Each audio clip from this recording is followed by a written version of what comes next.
bonsoir à tous, bienvenue dans le 23h à la une de cette édition. Les deuxièmes universités de perfectionnement des géomètres francophones s'est tenue à Abidjan. La sécurisation foncière au centre des échanges. La Côte d'Ivoire restera engagée aux côtés des géomètres experts pour bâtir des territoires mieux démarqués, mieux sécurisés et plus durables, a promis le ministre d'État Kobena Kwasi Adjumani, présent à la cérémonie. 1155, c'est le nombre d'agents techniques et fonctionnaires issus du recrutement exceptionnel 2024 des agents des eaux et forêts. Ils ont été présentés il y a peu au drapeau ivoirien. Ces nouveaux gardiens du couvert forestier promettent faire honneur à leurs attributs. Et puis en sport, au basketball, les U16 garçons ivoiriens au sommet de l'Afrique. Les garçons basketteurs se sont imposés 62-49 en finale face au Cameroun, décrochant ainsi la médaille d'or. Parcours sans faute avec 6 victoires en 6 matchs. Une victoire qui leur ouvre les portes du championnat du monde U17 en Tchécoslovaquie en juillet 2026. On ouvre cette édition avec du sport et une très bonne nouvelle. La Côte d'Ivoire est championne d'Afrique de basketball dans la catégorie U16 garçons. Les garçons se sont imposés 62-49 en finale face au Cameroun lors de l'Afrobasket à Kigali au Rwanda. Un excellent parcours avec 6 victoires en 6 matchs.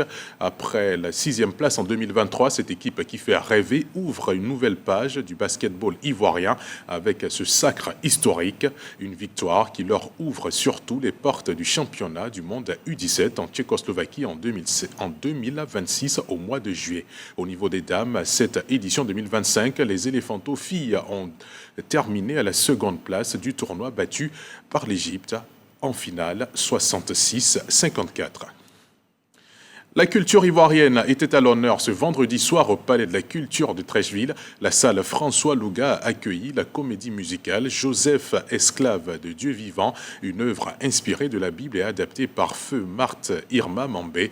Un spectacle lyrique qui a réuni une pléiade d'artistes ivoiriens dans une mise en scène variable, vibrante et spirituelle. Ambiance et émotion dans ce reportage de Abdoulaye Koné et Adama Kéré. Un moment de grâce et d'émotion à la salle Louga-François. Le spectacle Joseph, esclave du Dieu vivant, s'est joué devant un public conquis. Cette comédie musicale est tirée de l'œuvre originale de feu Marthe Irma Mambé. Mêlant théâtre, chant lyrique et spiritualité, cette création met en lumière la vie de Joseph, figure biblique emblématique. Le spectacle s'est distingué par la richesse des costumes, la puissance des voix et l'intensité de l'interprétation. C'était une mission importante pour moi parce que je rêvais depuis longtemps d'une vraie cohésion artistique entre les générations de théâtre en Côte d'Ivoire. Et là, le Premier ministre, à l'occasion de cette commémoration, de cette célébration, de cet hommage rendu à feu son épouse, me donne moi l'occasion de rassembler des doyens, ceux que j'ai vus et qui m'ont fait venir au théâtre. Et pour moi, c'était un événement unique, une occasion exceptionnelle qu'ils rencontrent toutes les générations qu'ils ont vues naître et qu'ils voient ceux qui sont encore à l'Institut des Arts pour savoir qu'ils n'ont pas fait œuvre inutile. Sur scène, des artistes talentueux comme Bienvenue Neba, Thérèse Bia ou encore Jeanne Ba et Bomou Mamandou ont livré une performance saluée. Le chœur Redemptoris a apporté une touche solennelle et émotive. Parmi les nombreuses personnalités présentes à cette grande soirée culturelle, des guides religieux et des chefs traditionnels épris de paix et de pardon. Dieu est en Côte d'Ivoire et le démon veut être en Côte d'Ivoire. Alors, si nous ne prenons pas Dieu qui est amour, pardon miséricordieux, qu'allons devenir? Le plan de Dieu ne changera pas. Ça a un aspect, une connotation religieuse, mais ça fait partie de la vie quotidienne que nous vivons. Joseph aurait pu chercher à se venger de ses frères, mais au contraire, il les a reçus en frères. Et je crois que c'est ce qui doit nous servir d'exemple. En Côte d'Ivoire, nous sommes tous des frères. À travers cette représentation, le théâtre ivoirien confirme qu'il a toute sa place dans le paysage culturel national en touchant les cœurs tout en valorisant nos talents. Une manière de transmettre un message fort d'espérance, de persévérance et de foi à travers l'art.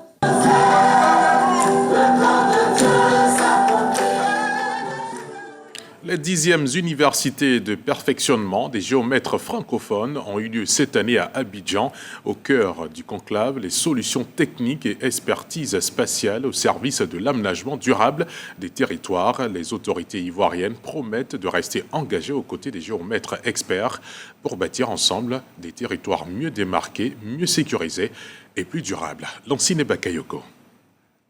Au cours de cette rencontre initiée par les géomètres experts francophones, le ministre d'État Kobena Kwasi Adjumani a abordé les enjeux du foncier rural. Il a expliqué que l'agriculture, occupant plus de 2 tiers de notre population active, ne peut prospérer sans un cadre foncier clair, sécurisant et équitable. Ces universités ont une résonance particulière d'engagement collectif, de coopération et de construction dans le développement durable, la sécurisation foncière et l'aménagement équilibré de nos territoires. Sans vous, il n'y a pas de sécurité foncière durable. Votre expertise contribue directement à l'apaisement social, à la valorisation économique des terres et à la confiance des investisseurs dans nos territoires ruraux. Ces géomètres experts ont joué un rôle central dans la sécurisation foncière, notamment le déploiement progressif du cadastre, la cartographie participative et l'usage des systèmes d'information géographique ainsi que des outils satellitaires. Le foncier ne se résume pas à la technique. C'est pourquoi nos politiques rurales associent étroitement les communautés villageoises, les organisations paysannes et les autorités locales dans la définition et la reconnaissance des droits fonciers. La Côte d'Ivoire a engagé des réformes structurelles pour prévenir les conflits fonciers, garantir la transparence, sécuriser les droits des populations rurales et attirer davantage d'investissements agricoles. Ils sont 1000 agents techniques et 155 fonctionnaires constituant la 3e promotion issue du recrutement exceptionnel 2024 des agents des eaux et forêts. Ils ont été présentés au drapeau national, une cérémonie empreinte de symboles, prises d'armes, de défilés et de démonstrations, suivant le compte-rendu de Franck Quadio et Traoré Zakaria.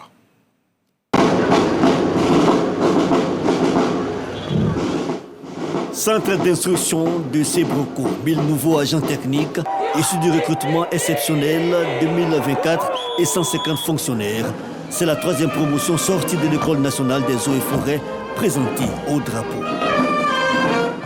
Une double cérémonie qui consacre aussi la promotion Fidèle Sarah Soro. La promotion s'appellera promotion Fidèle Sarah Soro. 3 mois de formation et de nouvelles aptitudes à servir. L'autorité de tutelle, le ministre Laurent Tchagba, rappelle le contexte de leur recrutement sans omettre de remercier le président de la République. Cette cérémonie me donne l'occasion de saluer avec reconnaissance Son Excellence M. Alassane Ouattara, président de la République, pour avoir autorisé via le Conseil national de sécurité, le renforcement des effectifs des agents techniques des eaux et forêts à travers un programme triennal de recrutement exceptionnel allant de 2022 à 2024. Ce geste fort témoigne de son engagement en faveur de la préservation de notre patrimoine forestier, faunique et hydrique. La lutte contre l'orpaillage, le sciage abusif du bois, la pollution des ressources hydriques, entre autres, nécessite davantage de ressources humaines. Laurent Tchagba émet donc l'idée d'une seconde phase de recrutement. Parrain de la 3e promotion, Fidèle Sarah Soro, quant à lui, interpelle ses filleuls. Chers filleuls, vous avez désormais l'immense devoir de travailler ardemment à défendre notre faune, notre flore et nos ressources en eau. Il s'agit là d'un devoir sacré. Vous devez l'accomplir avec toute la force de votre engagement patriotique. Engagement patriotique rappelé à travers diverses démonstrations. Notons que la promotion Fidel Sarasoro est composée de 25 officiers et de 975 sous-officiers. À des milliers de kilomètres de nos frontières, la Côte d'Ivoire est en pleine opération de séduction pour le poste de vice-directeur général de l'Union postale universelle UPU, ainsi qu'un siège de conseil d'exploitation de l'organisation dans le but de rallier le maximum de voix. Le pays a initié ce dimanche un déjeuner d'hospitalité à l'endroit de tous les participants du 28e congrès de l'UPU qui se tient à Dubaï, une lucarne pour promouvoir les atouts de son candidat Isaac Nyamba Yao et présenter sa vision. Depuis Dubaï, Khalil Diomandé.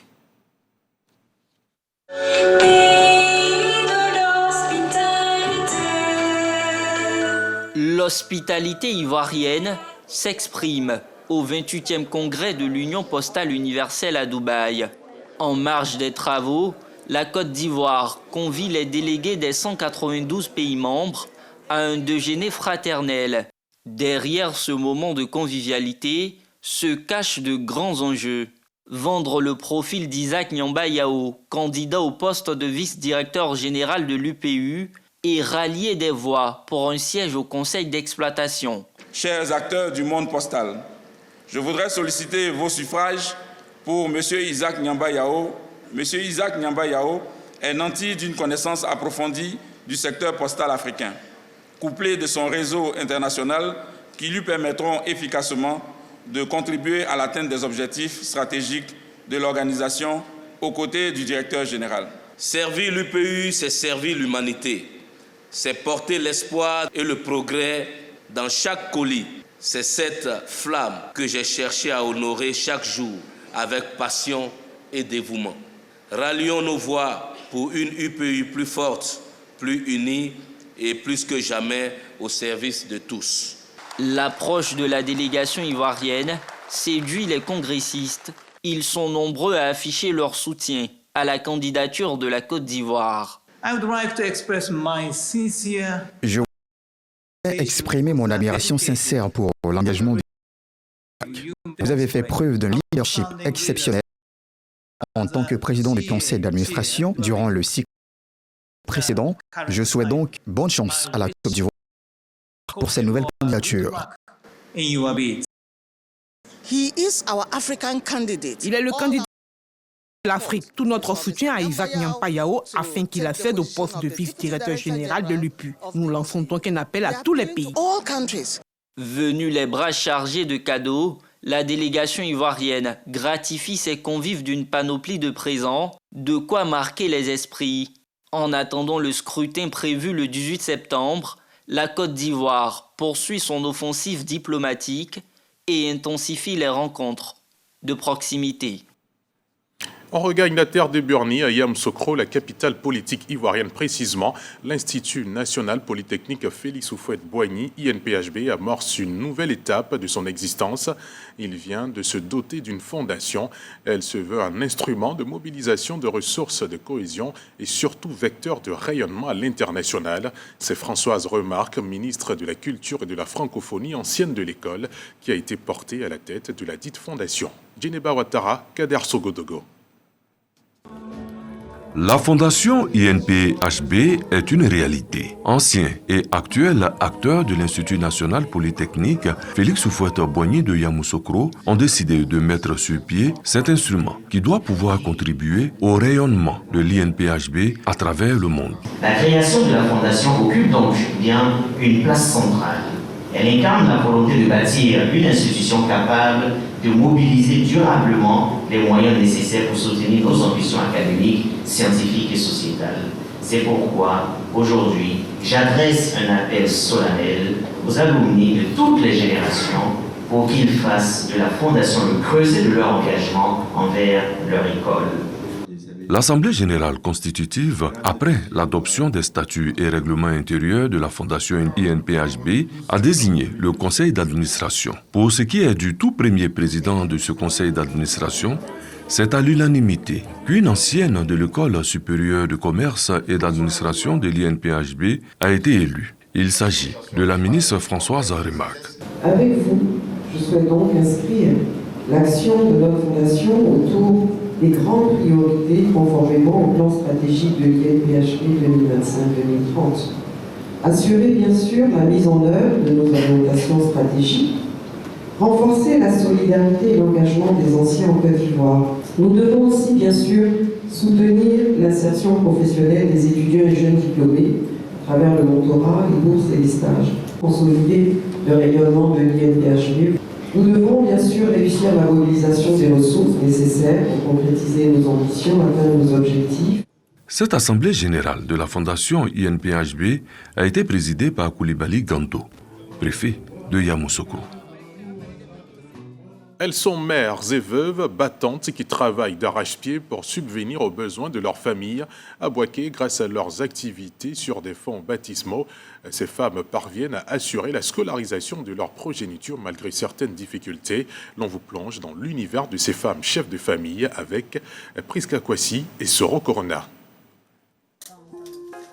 Kwaku Afoué Monique, mère de 4 enfants et veuve depuis 2011.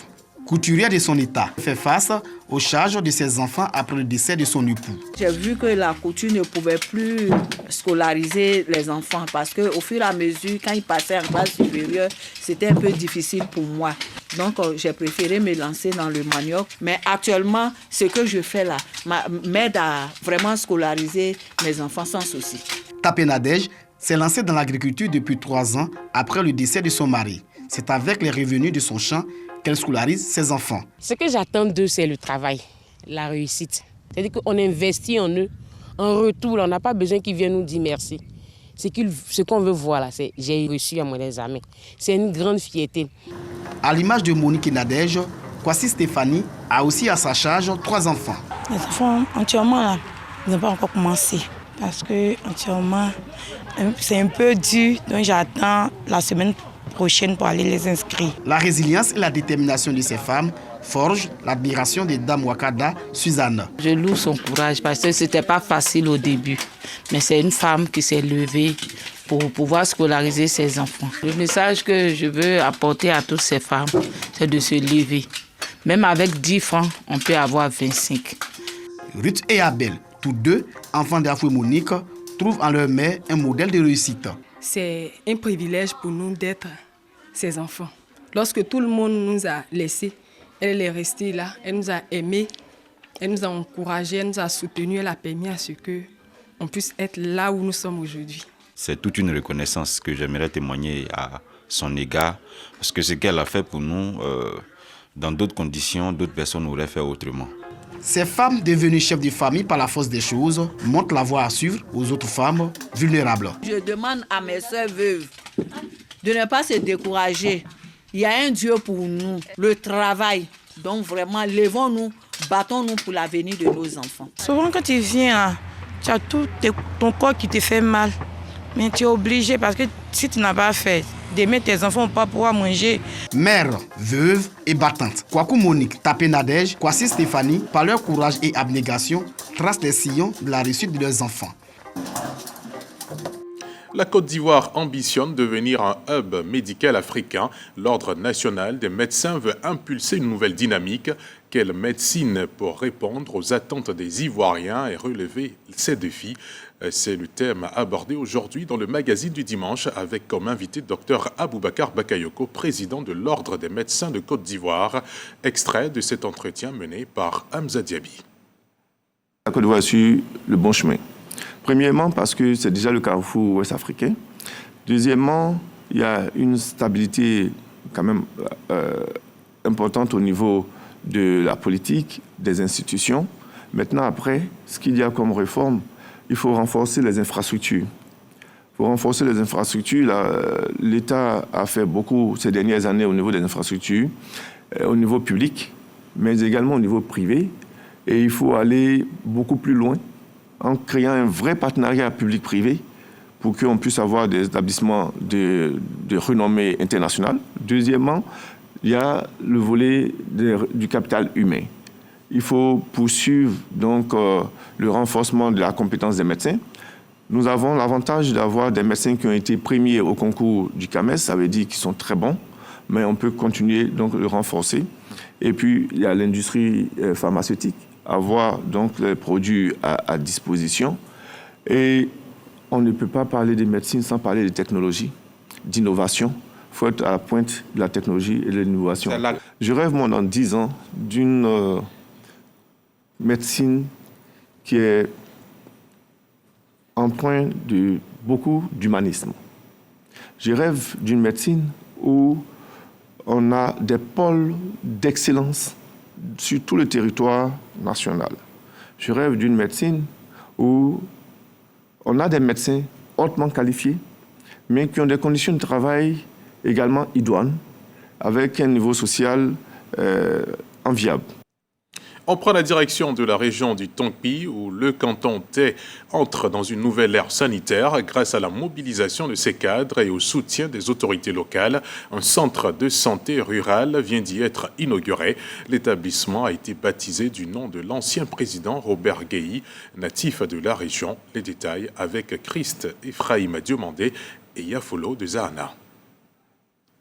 Dans le Tongpi, les longues distances pour accéder aux soins de santé ne seront bientôt qu'un lointain souvenir. Le canton Tay vient d'inaugurer son tout premier centre de santé baptisé Centre de santé rural Guéhi Robert, un projet porté par les cadres du canton Tay qui ont initié la construction. Et c'est la mairie de Biancoumont qui a pris le relais pour achever l'édifice. Cette complicité avec les parents donne souvent naissance à des projets de développement.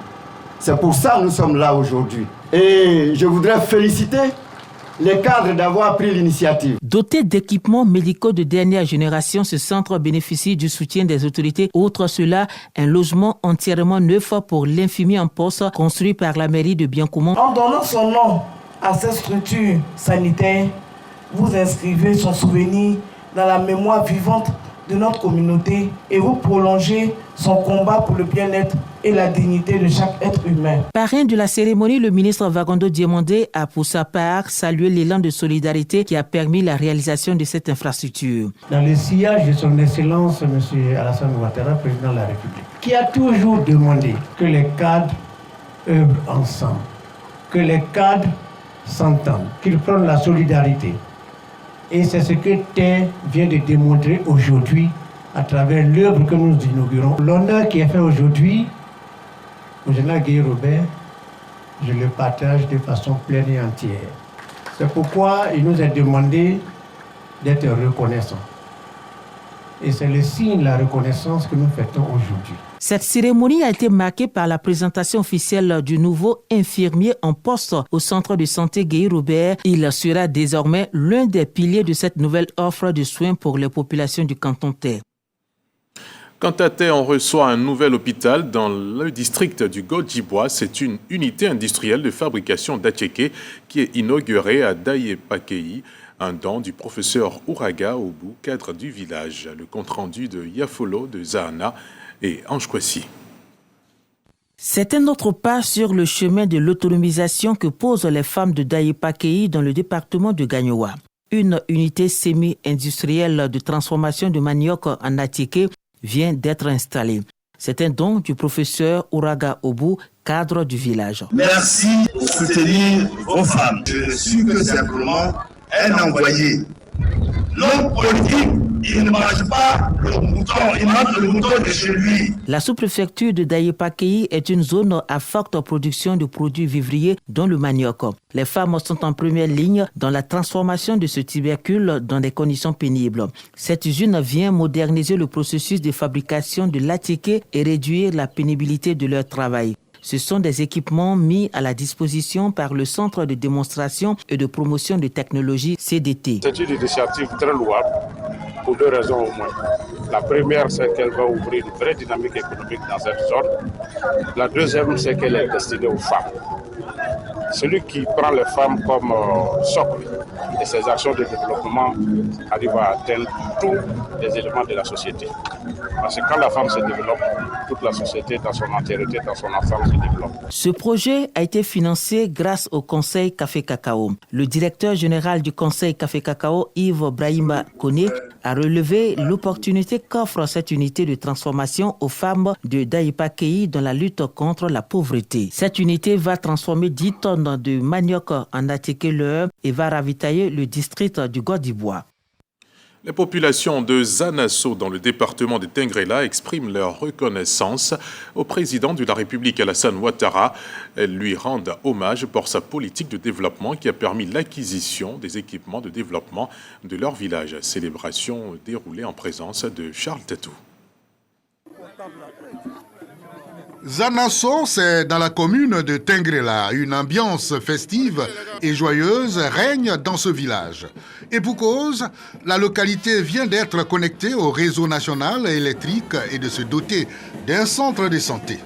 Ces équipements de développement sont les fruits de la politique de développement du président de la République Alassane Ouattara. Grâce à sa vision, à son engagement et à son leadership, nos villages et notre commune connaissent un véritable essor. Le ministre de l'Enseignement supérieur et de la Recherche scientifique, président de la cérémonie, et le ministre président du conseil régional de la Bagoué, eux, ont mis en lumière les opportunités offertes par la politique de développement du président Alassane Ouattara en matière d'employabilité et de création de richesses. Vous savez, en 2011, quand le président arrive, on n'avait que 3 universités publiques. De 1960 à 2011, comptez le nombre d'années, 51 ans, que 3 universités. Et en l'espace de 15 ans, on est passé de 3 à 9 universités. Et on est en train de construire la 10e université à Odiélé.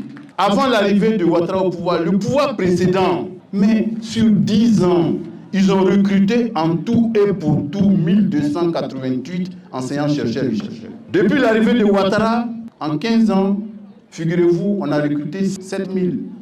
Donc on est à 448 par an. Du jamais vu en Afrique. Aucun pays africain ne fait ça. Aucun. Au niveau de l'électricité, en 2011, nous avions exactement 51 localités électrifiées dans la région de la Bagoué. En 2025, nous sommes à 166 localités électrifiées dans la région de la Bagoué. Coupure du ruban suivie d'une visite guidée du centre de santé et mise sous tension des installations électriques ont clôturé la cérémonie. Je vous propose à présent de revivre les actualités internationales les plus brûlantes de la semaine du 8 au 14 septembre 2025. Et c'est dans le 7 sur 7.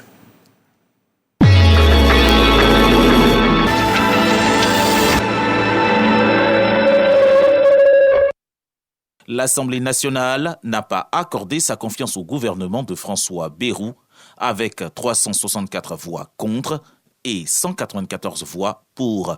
Le Premier ministre est donc contraint de démissionner. Le président Emmanuel Macron a pris acte de la décision de l'Assemblée nationale. Les bombardements de l'aviation israélienne à Doha sont une première. Ces dernières années, des frappes israéliennes ont tué des responsables du Hamas palestinien dans plusieurs pays de la région. Cette fois, c'est sur le sol du Qatar, monarchie du Golfe Persique, qui héberge de longue date les dirigeants du Hamas en exil, tout en œuvrant à la médiation avec Israël. Le Premier ministre népalais K.P. Sharma Oli a démissionné après des manifestations contre la censure des réseaux sociaux et la corruption réprimée dans le sang. Des manifestants ont incendié le Parlement et plusieurs bâtiments officiels. La Pologne a intercepté plusieurs drones russes ayant violé son espace aérien, dénonçant une provocation délibérée de Moscou visant à tester la réactivité de l'OTAN et de l'Union européenne. Varsovie a demandé l'activation de l'article 4 du traité atlantique. Charlie Kirk, influenceur conservateur et fondateur de Turning Point USA, a été assassiné lors d'un débat public sur un campus de l'Utah. Son meurtre, filmé en direct, a provoqué une onde de choc dans une Amérique déjà très polarisée. La Roumanie a confirmé que son espace aérien a été violé par un drone lors de frappes russes contre des infrastructures en Ukraine voisine, soulignant une nouvelle escalade des tensions à la frontière entre l'OTAN et la Russie. Le secrétaire d'État américain Marco Rubio se rend en Israël pour assurer l'État hébreu du soutien des États-Unis avant la reconnaissance d'un État palestinien par plusieurs pays à l'occasion de l'Assemblée générale de l'ONU. Une visite qui intervient aussi 5 jours après l'attaque israélienne contre des responsables du Hamas au Qatar le mardi 9 septembre, à la suite de laquelle Donald Trump s'était dit très mécontent.